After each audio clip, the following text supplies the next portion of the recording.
अब हमें किसी भी वेक्टर को, पोजीशन वेक्टर को सिलेंड्रिकल कोऑर्डिनेट सिस्टम में लोकेट करना है, मैथमेटिकल एक्सप्रेशन में शो करना है, तो हमें यूनिट वेक्टर्स समझना बहुत जरूरी है कि क्या है सिलेंड्रिकल कोऑर्डिनेट सिस्टम में 3 यूनिट वेक्टर्स। इसके लिए सबसे पहले हम समझेंगे कि डिफरेंट डायमेंशंस जो सिलेंड्रिकल कोऑर्डिनेट सिस्टम में है, रो, फाई और जेड, इनकी रेंज क्या है।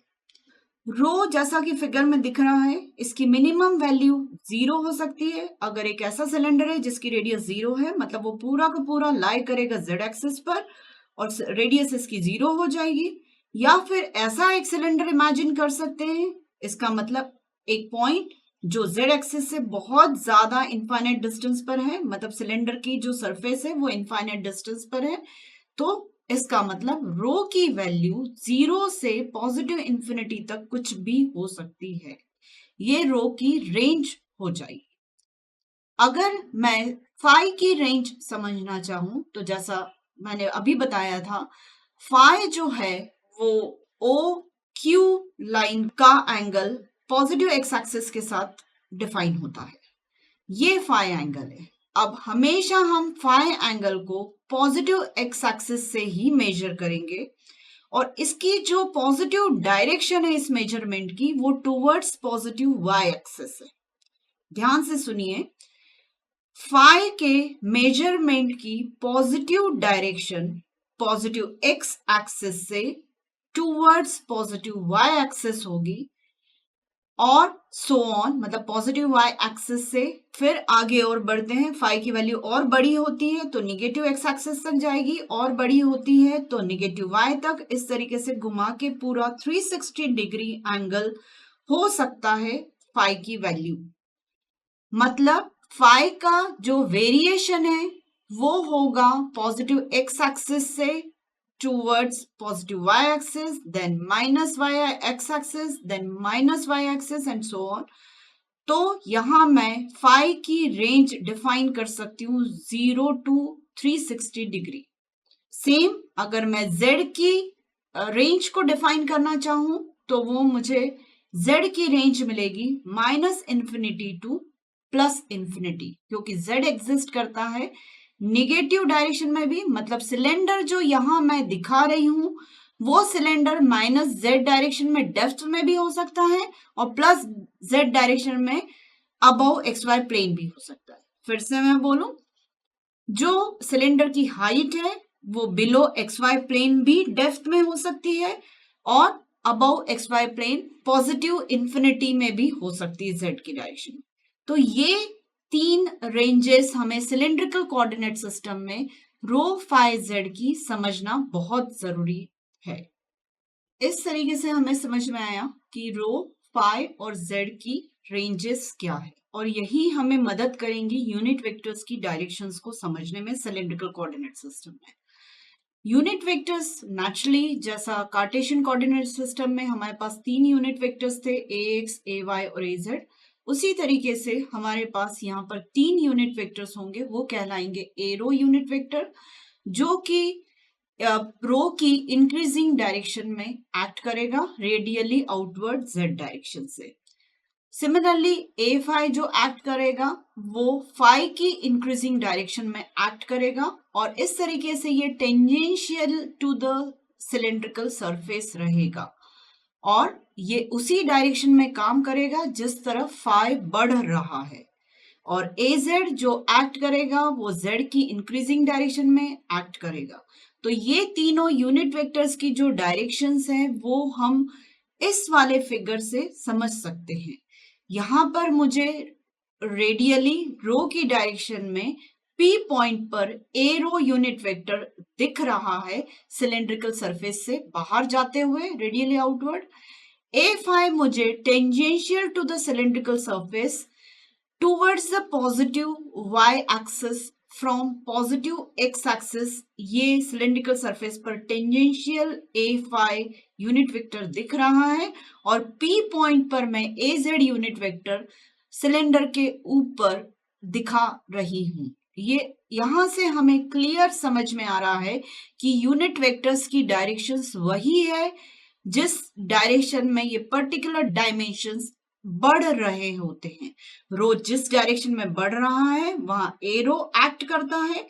फाई एंगल जिस डायरेक्शन में बढ़ता है उस डायरेक्शन में ए फाई एक्ट करता है, और जेड जिस डायरेक्शन में बढ़ रहा है उस डायरेक्शन में ए जेड एक्ट करता है।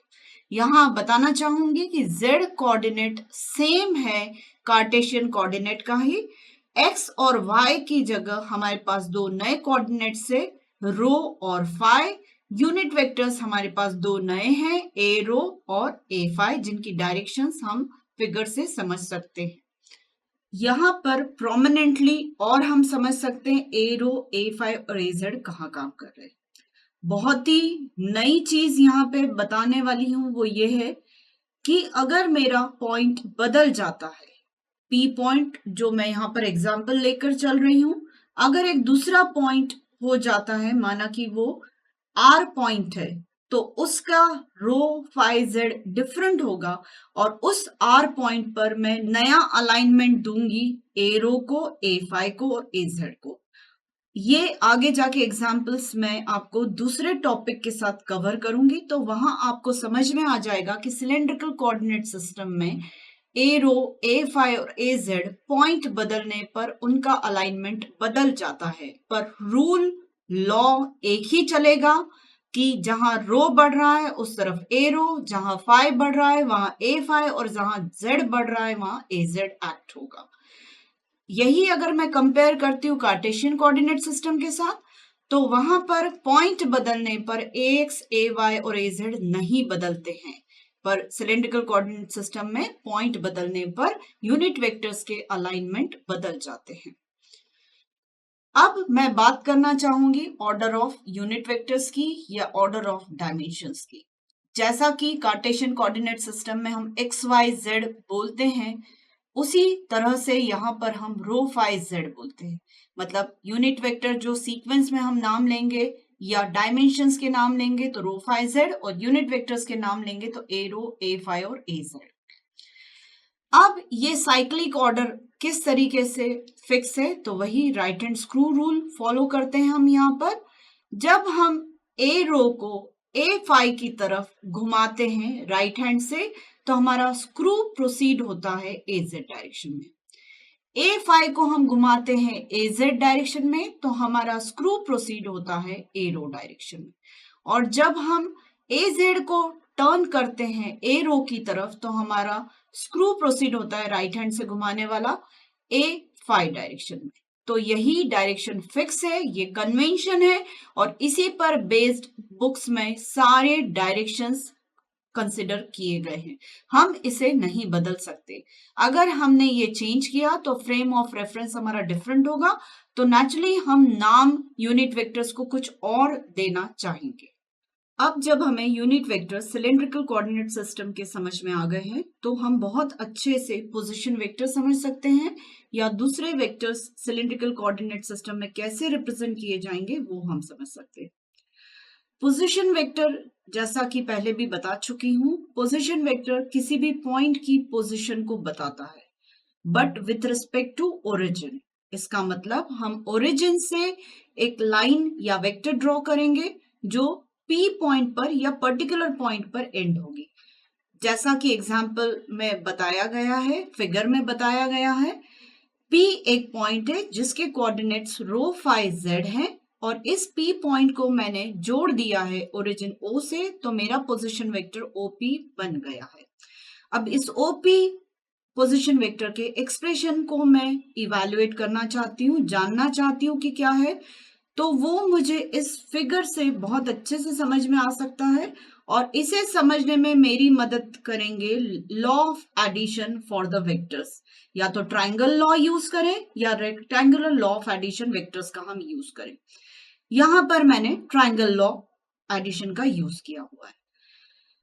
पी पॉइंट को जो कि सिलेंडर के सरफेस पर है, उसे मैंने एक्स वाई प्लेन पर ड्रॉप किया, मतलब उसका प्रोजेक्शन लिया, तो क्यू पॉइंट बना। क्यू पॉइंट को फिर से मैंने ओरिजिन ओ से जोड़ दिया, तो ये सिलेंडर की रेडियस हो गई।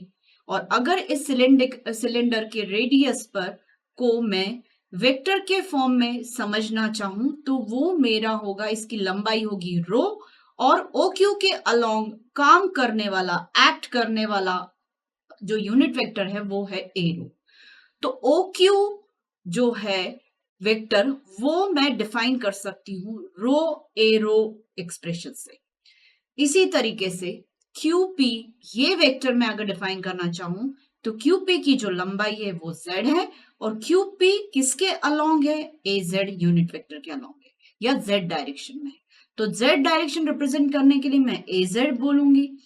इस तरीके से QP वेक्टर जो होगा वो ZAZ एक्सप्रेस होगा।